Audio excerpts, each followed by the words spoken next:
কলকাতা টিভিতে আপনাদের সকলকে স্বাগত। আপনাদের সঙ্গে রয়েছে আমি অঙ্কুর। এই মুহূর্তের অন্যতম গুরুত্বপূর্ণ খবর, আজ রাজ্য বিধানসভা আজ পঞ্চায়েত সংশোধনী বিল পেশ হয়েছিল, পাশ হয়ে গেল সেই পঞ্চায়েত সংশোধনী বিল।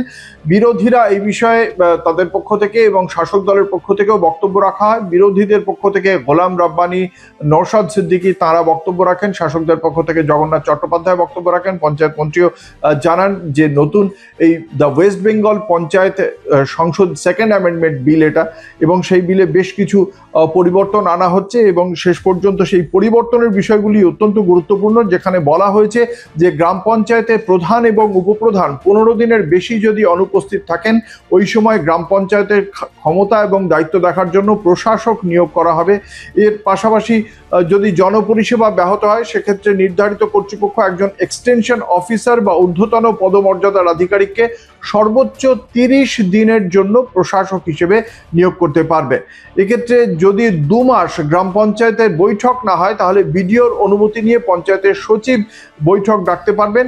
দ্য ওয়েস্ট বেঙ্গল পঞ্চায়েতের সেকেন্ড অ্যামেন্ডমেন্ট বিলে পঞ্চায়েতের কাজে গতি আনতে, পরিষেবার কাজ খতিয়ে দেখতে দিলীপ ঘোষ রাজ্যের গ্রামোন্নয়ন এবং পঞ্চায়েত মন্ত্রী, তিনি সম্প্রতি জেলা সফর শুরু করছেন। হাওড়া হুগলি দিয়ে শুরু করবেন তার জেলা সফর, এবং সেক্ষেত্রে কয়েকটি গুরুত্বপূর্ণ ঘোষণা করেছেন রাজ্যের মন্ত্রী। তিনি খুব সুস্পষ্টভাবে জানিয়েছেন যে তার চোখে পড়েছে, তিনি যে ভার্চুয়াল বৈঠক করেছিলেন সেখানে প্রায় 3300-র বেশি গ্রাম পঞ্চায়েতের প্রধানদের নিয়ে তিনি বৈঠক করতে চেয়েছিলেন, কিন্তু শেষ পর্যন্ত এই ভার্চুয়াল বৈঠকে উপস্থিত ছিলেন মাত্র 2610 জন।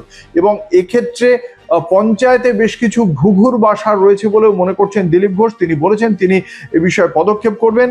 5 বছর বা তার বেশি সময় ধরে যে সমস্ত আধিকারিকরা রয়েছেন তাদের বদলির সিদ্ধান্ত নেওয়া হয়েছে। এর পাশাপাশি পঞ্চায়েত প্রধানদের হাত থেকে সেই তহবিল খরচের যে ক্ষমতাটা, সেই ক্ষমতাটা এবার এক্সিকিউটিভ অফিসারদের হাতে চলে যাবে।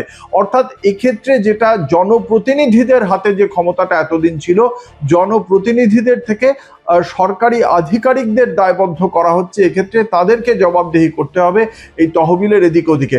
যদিও বিরোধী বিধায়কদের পক্ষ থেকে নওশাদ সিদ্দিকী বা গোলাম রাব্বানির পক্ষ থেকে যে বক্তব্য ছিল, এক্ষেত্রে জনপ্রতিনিধিদের মানুষের কাছে গিয়ে জবাবদিহি করতে হয়, কোনো সরকারি আধিকারিক মানুষের কাছে গিয়ে জবাবদিহি করেন না, সেই ব্যবস্থাকেই কার্যত পাল্টে দেওয়া হচ্ছে বলে অভিযোগ করেন। এবং সেই পাল্টে দেওয়ার পেছনে শাসক দলের পক্ষ থেকে জগন্নাথ চট্টোপাধ্যায় জানান যে যেহেতু গত 15 বছরে পঞ্চায়েত ব্যবস্থা একেবারে মাটিতে মিশিয়ে দিয়েছে প্রাক্তন তৃণমূল কংগ্রেস সরকার, সেই জন্যেই এই পদক্ষেপ করতে হচ্ছে বর্তমান রাজ্য সরকারকে।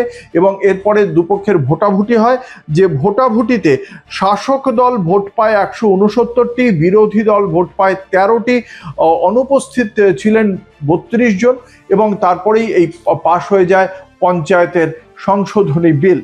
দেখতে থাকুন কলকাতা টিভি, রাত দিন 7 দিন।